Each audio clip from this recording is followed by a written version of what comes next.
তো দেখো সকাল সকাল কাটাকুটিতে লেগে পড়েছি, কারণ এখন আমরা বানাবো হচ্ছে পিৎজা।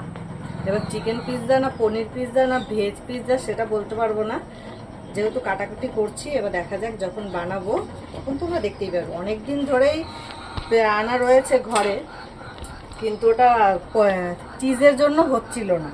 আর তারপরে আমাদের মেড বাই দিশারানি চিজ পাচ্ছিল না বলে, তাই আজকে আমাকে এনে দিতেই হলো। কোথায় গেল তো দেখতেই পাচ্ছি না, এসে গেছে।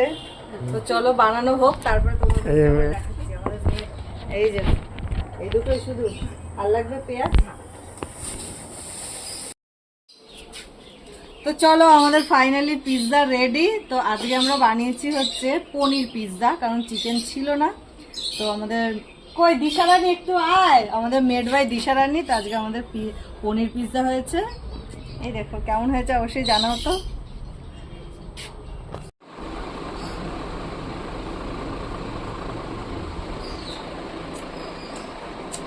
মাই খুব সুন্দর হয়েছে, খুবই দারুণ হয়েছে। জানি না এখন কেন এত বেশি ভালো লাগছে। আমি কিন্তু পিৎজা অত ভালো খাই না, এটা একটু গরম গরম খাচ্ছে বলে বেশি ভালো লাগছে। আর সব থেকে বড় কথা, আমার তো চিকেন খাই না, পনির খাই, যেন বেশি টেস্টি মনে হচ্ছে আমার।